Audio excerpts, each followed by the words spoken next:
الصلاة والسلام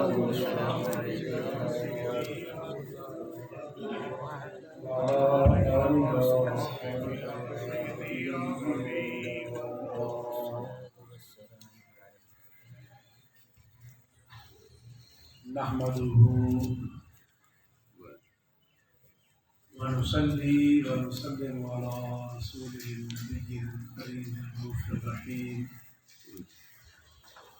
أما بعد فأعوذ بالله من الشيطان الرجيم بسم الله الرحمن الرحيم واشكروا لي ولا تكفرون وقال الله تعالى في مقام آخر لئن شكرتم لأزيدنكم صدق اللہ العظیم وصدق رسولہ النبی الکریم۔ حضرات گرامی قدر، قرآن پاک کی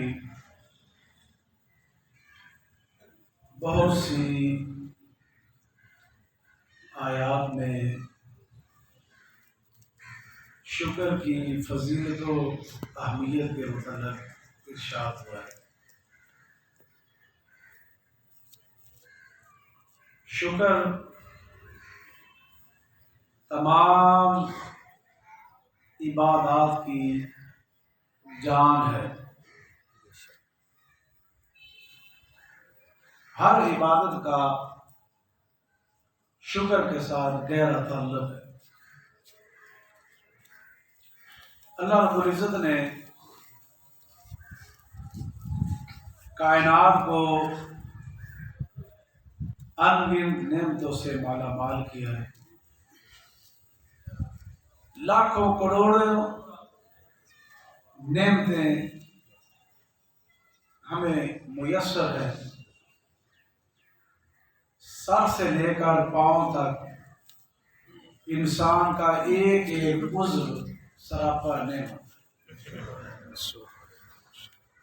اللہ پاک نے ارشاد فرمایا وَإِن تَعُدُّوا نِعْمَتَ اللَّهِ لَا تُحْصُوهَا، اگر تم اللہ کی نعمتوں کو شمار کرنا چاہو تم ان نعمتوں کو شمار نہیں کر سکتے۔ اور ارشاد فرمایا خَلَقَ لَكُم مَّا فِي الْأَرْضِ جَمِيعًا، جو کچھ بھی زمین میں ہے یہ سارا کا سارا تمہارے لیے پیدا ہوئے۔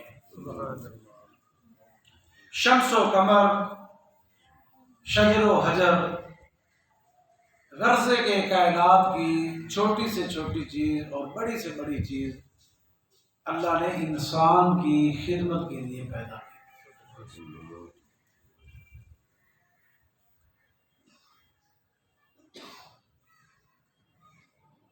ہم سورج کی طرف اگر دیکھیں تو یہ جو سورج ہے یہ ہمیں دن کی روشنی عطا کرتا ہے۔ اس روشنی میں انسان زندگی کے معمولات کو سر انجام دیتا ہے۔ یہ ہمیں دھوپ بھی فراہم کرتا ہے اور سردیوں میں اس کا نکلنا بڑی عجیب نعمت ہے۔ ہر موسم میں سورج کا ہونا انسانی زندگی کے لیے نہایت ضروری ہے۔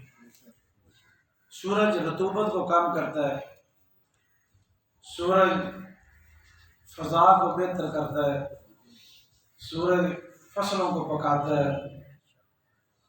بہت سارے اس سورج کے فوائد ہمیں میسر ہیں،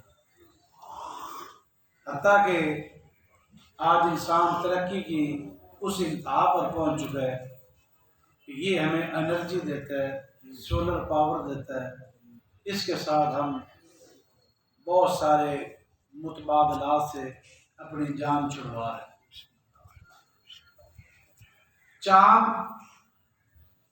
بظاہر تو ہمیں رات کو ہلکی سی چاندنی دیتا ہے، لیکن چاند مد و جزر پیدا کرتا ہے، سمندر کی لہروں میں اچھال پیدا کرتا ہے۔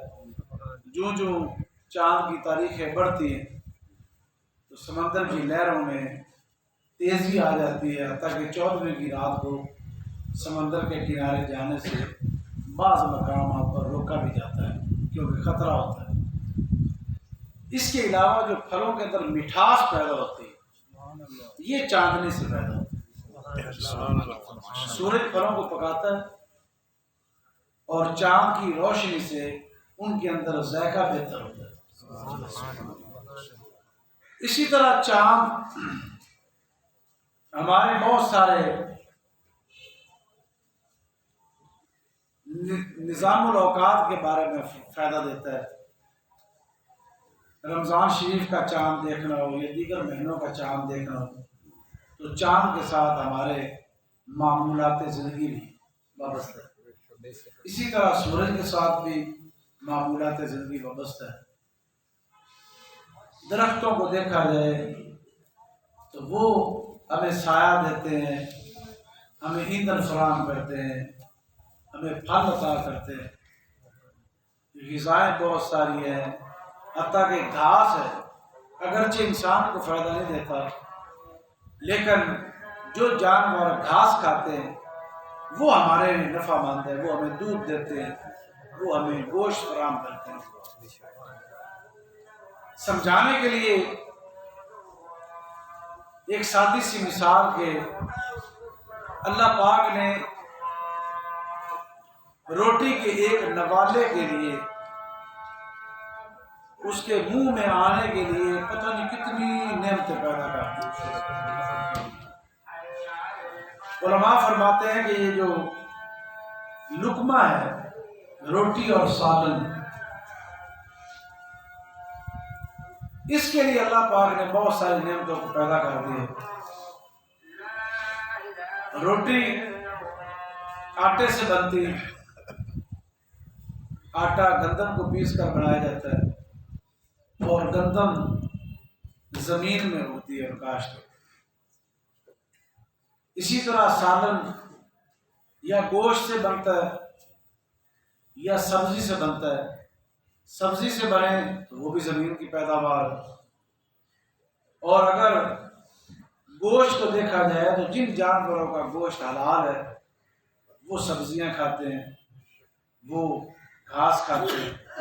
تو بہرحال بالواسطہ یا بلا واسطہ انسان کی روزی کا تعلق ہے مٹی سے۔ مٹی سے بنا ہوا انسان جس مٹی سے بنے غذا بھی وہی سے آئے گی، یہ اصول ہے۔ کسی مٹی سے انسان کے لیے کپاس پیدا ہوتی ہے اور اس کی روئی سے دھاگا بنتا ہے، دھاگے سے ہمارا لباس بنتا ہے۔ تو مٹی سے دونوں چیزیں حاصل ہوئی، روٹی بھی اور سالن بھی۔ گندم بھی مٹی سے بنتی اور پیدا ہوتی، اسی طرح جو ترکاری ہے یہ بھی ساری کی ساری مٹی سے۔ اگر ہم صرف گندم کی پیداوار کو دیکھیں تو کسان زمین میں ہل چلاتا ہے، ہل چلانے کے لیے اسے ہیوی مشینری کی ضرورت ہے۔ پرانے زمانے میں لکڑی کے ہل تھے لیکن اس کے پالے لوہے کے بنے ہوتے تھے اور بیلوں کے ساتھ زمین کو ہل چلا کر اس کو نرم کیا جاتا تھا۔ آج کل ٹریکٹر کے ذریعے کیا جاتا ہے۔ بہرحال جو مشینری استعمال ہوتی ہے وہ لوہے یا لکڑی سے، اور لوہے اور لکڑی کو اللہ تعالیٰ نے انسان کی خدمت کے لیے بنایا۔ اب کسان زمین میں ہل چلاتا ہے اور زمین کی چھاتی کو چیر کر اس کو تیار کرتا ہے اور پھر کسان اپنے ہاتھوں سے بیج اس زمین میں کاشت کر دیتا ہے اور اس کو اوپر سے ہل سواگا کر کے اس کو دبا دیتا ہے۔ دیکھا جائے تو ایک کسان نے اپنی ایک بوری اگر دیکھا جائے ظاہری طور پر اس نے تو مٹی میں ضائع کر دی، مٹی میں اس نے پھینک دی، مٹی کر دیا۔ اور دانے کی عاجزی دیکھیں کہ جو دانہ اکڑا رہا، ثابت رہا، وہ کبھی بھی پھل آور نہیں۔ اس دانے نے بھی اپنی حیثیت کو بدلا، مٹی کے اندر ملتے ہوئے مٹی سے اس نے عاجزی لی، انکساری لی، اس سے اس نے تری لی، اور مٹی میں وہ مٹی جیسا ہوتا گیا تو اللہ نے اس کی عاجزی پر اس کو سرسبز بنا دیا، اس کو ہرا بھرا کر کے زمین سے باہر نکالا۔ سبحان اللہ، ماشاء اللہ۔ کاش کہ اے انسان تو اس دانے کی طرح عاجزی کر، اور مٹی کی صحبت میں رہنے والے دانے کو مٹی سے فیض مل گیا، اور اس سے اس نے سبق سیکھا کہ عاجزی اور انکساری کے ساتھ ہی پھل پھول اور بوٹے لگے۔ اے انسان، وہ دانہ مٹی کی صحبت میں رہا اور مٹی سے فیض یاب ہو گیا، تو سراپا مٹی ہے، آخر تیرے اندر کیوں نہیں عاجزی آتی اور انکساری کیوں؟ مٹی سے نکلنے والے پودے آندھی اور طوفان چلتا ہے تو وہ زمین پر بچھتے ہیں، جھکتے ہیں اور رتبہ پا جاتے ہیں، ان کو پھل پھول لگتا ہے۔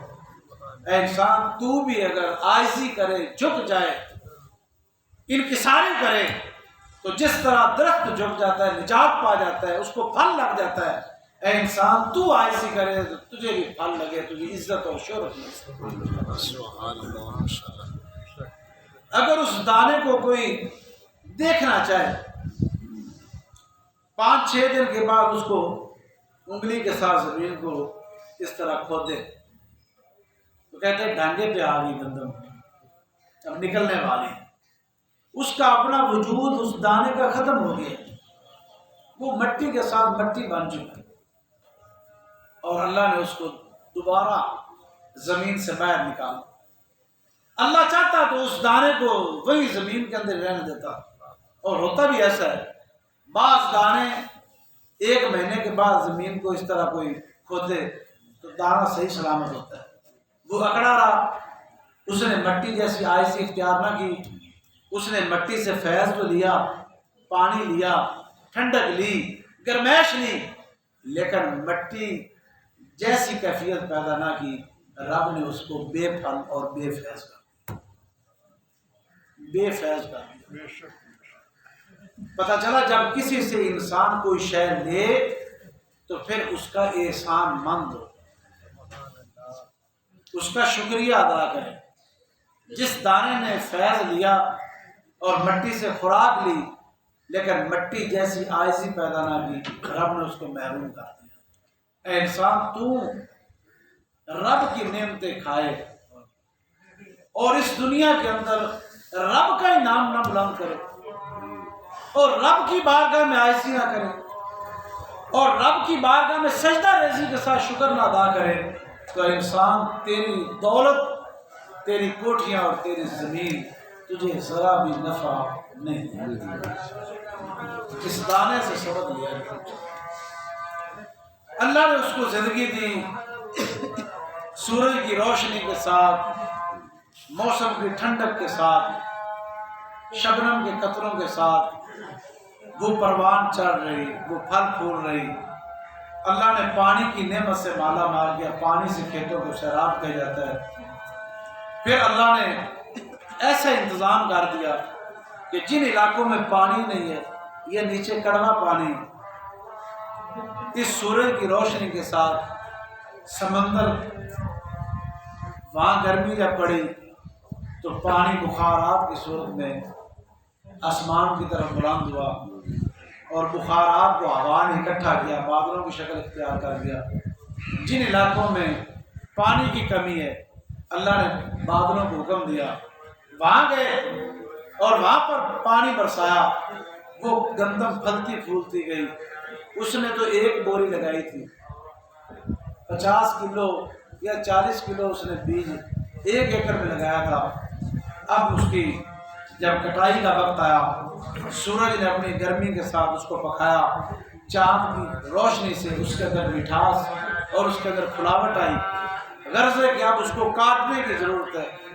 اب بھی لوہے کے ساتھ مدد لی گئی، لوہے کی مدد کے ساتھ اس کو ہارویسٹر سے کاٹا گیا، درامتی کے ساتھ کاٹا گیا، غرضے کے بہت سارے چیزوں کے ساتھ مدد لے کر اس گندم کو کاٹا گیا، ابھی بھی وہ لقمہ نہیں بن سکی، ابھی بھی وہ کھانے کے قابل نہیں ہوئی۔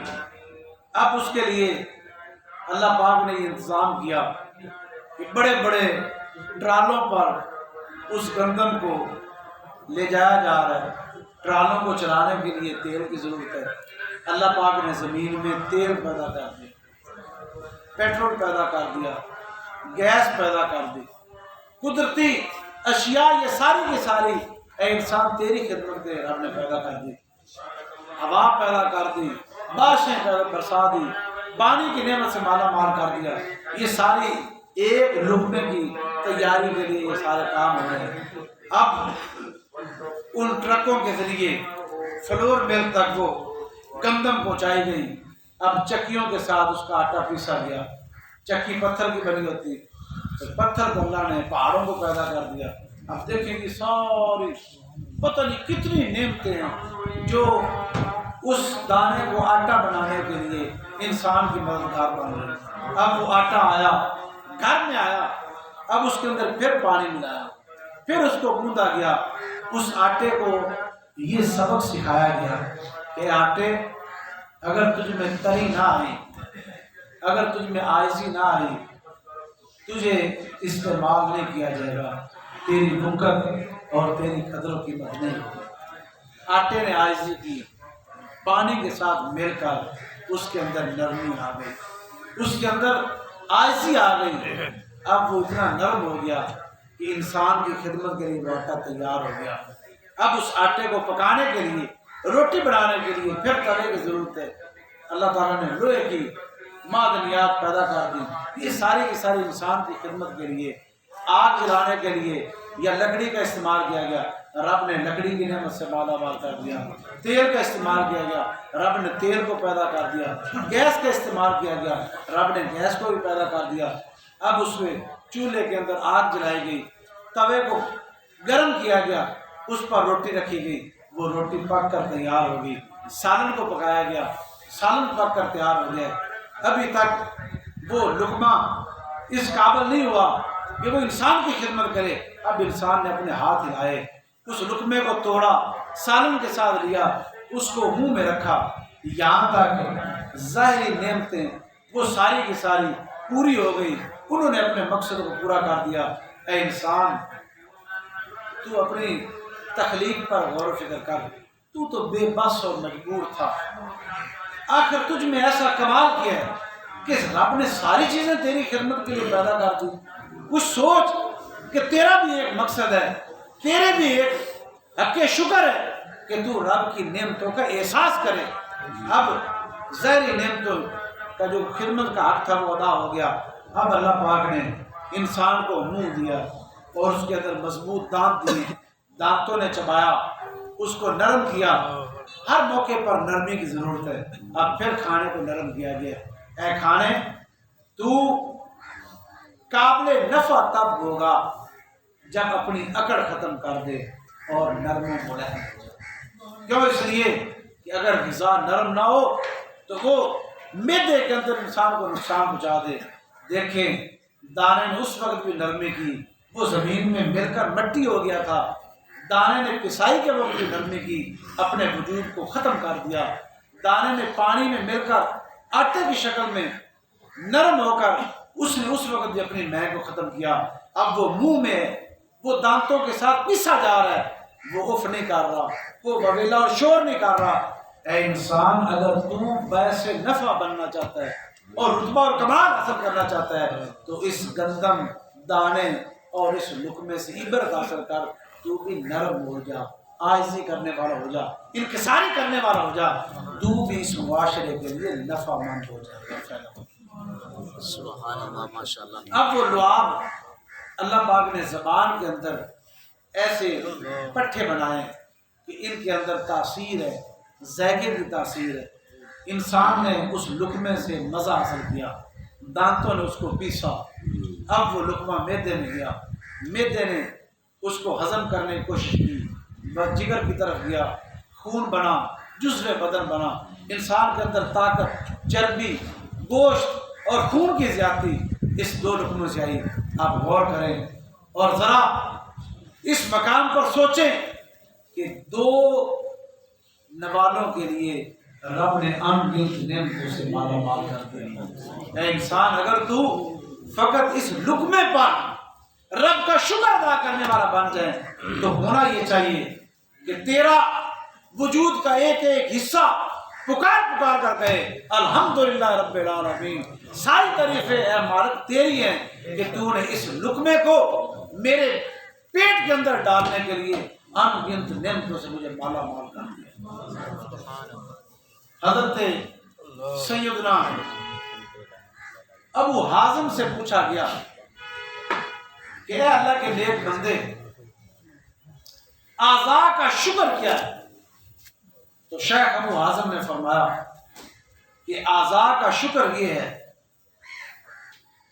کہ تو آنکھ کے ساتھ کسی شے کو دیکھے، اگر اچھی ہو تو لوگوں کے سامنے اس کا ذکر کر، اور اگر بری ہو تو پردہ پوشی کر اس کو چھپا لے۔ زبان کا شکر یہ ہے کہ اگر اس سے کسی کو نفع پہنچے تو کلام کر لے، اور اگر کسی کو تکلیف پہنچے تو اس زبان کو قابو میں کر۔ ہاتھوں کا شکر یہ ہے کہ اگر ان ہاتھوں کے ساتھ کسی تک تعاون ہو جائے، کسی پر مہربانی ہو جائے تو ان ہاتھوں کو استعمال کر، ورنہ ان ہاتھوں کو روک کر۔ پاؤں کا شکر یہ ہے کہ اگر کسی کی مدد کے لیے اٹھیں ان کو اٹھا، اور اگر نہیں اٹھ سکتے تو ان کو قابو میں رکھ۔ شرمگاہ کا کیا شکر ہے؟ پیٹ کا کیا شکر ہے؟ آپ نے فرمایا پیٹ کا شکر یہ ہے نچلا حصہ کھانے سے بھرا ہوا اور اس کا اوپر والا حصہ علم کی دولت سے مالا مال۔ فرمایا پوچھا گیا شرمگاہ کا کیا، شرمگاہ کا شکر کیا ہے؟ تو آپ نے فرمایا شرمگاہ کا شکر یہ ہے کہ اس کو اسی مقصد کے لیے استعمال کیا جائے، یا بیوی کے لیے، یا غلاموں اور لونڈیوں کا جب دور تھا تو لونڈی کے لیے استعمال کیا جائے۔ تو یہ اعضاء کا شکر۔ حضرت سیدنا یونس بن عبید رضی اللہ تعالیٰ عنہ آپ کی بارگاہ میں ایک شخص حاضر ہوا، شکوے کرنے لگا، شکایات کرنے لگا، کہا کہ حضرت جی رب نے میرے دوستوں اور رشتہ داروں کو بڑی نعمتوں سے مالا مال کیا ہے، میرے پاس تو کوئی نعمت نہیں، میں شکر کیسے ادا کروں؟ تو آپ نے یہ سوچا کہ اس کو نعمت کا پتہ ہی نہیں، یہ سمجھتا ہے کہ سونا چاندی کا نام نعمت ہے، جائیداد زمین کا نام نعمت ہے، یا بنگلے اور گاڑی کا نام نعمت ہے۔ آپ نے فرمایا کہ میاں تو اپنے اعضاء کا مجھ سے سودا کر لے، تو اپنی ایک آنکھ نکال کر دے دے اور اس کے بدلے میں تمہیں 1,00,000 درہم دیتا ہوں۔ کہا کہ حضرت جی آپ کو میں دانا سمجھ کر آپ سے شکوہ اور شکایت کر رہا تھا، بھلا آنکھ کا کوئی سودا کرتا ہے؟ آپ نے فرمایا سودا بدل دیتے، تو اپنا ایک ہاتھ اتار کر دے دے اور اس ہاتھ کے بدلے میں تو 1,00,000 درہم لے لے، تیرا دوسرا ہاتھ ہے وہ کام کرتا رہے گا۔ کہا کہ نہیں، میں اس کا سودا 1,00,000 میں نہیں کرتا۔ فرمایا ایک ٹانگ کاٹ کر دے دے، 1,00,000 لے لے۔ کہا کہ نہیں، میں ٹانگ کا سودا نہیں کر سکتا۔ فرمایا چلو ایک معمولی سا گوشت کا حصہ ہے، زبان بالکل معمولی سے، اس کا وزن بھی زیادہ نہیں، تو اس کو کاٹ کر دے دے۔ کہا کہ نہیں، زبان کا بھی میں سودا نہیں کر سکتا۔ آپ نے فرمایا کہ اے نوجوان، ابھی تو رب کی بارگاہ میں شکوہ اور شکایت کر رہا تھا کہ تیرے پاس نعمتیں نہیں، حالانکہ تیرا سر سے لے کر پاؤں تک لاکھوں کروڑوں کی نعمتوں سے مالا مال۔ سبحان اللہ، ماشاء اللہ۔ اسی طرح ایک اور بزرگ تھے حضرت سیدنا یونس بن عبید، اس آدمی کے پاس سے گزرے تو آپ کیا سنتے ہیں کہ اس کا ایک دوست اس کے پاس بیٹھا ہوا ہے۔ وہ آدمی کیا ہے کہ اس کی حالت یہ ہے کہ وہ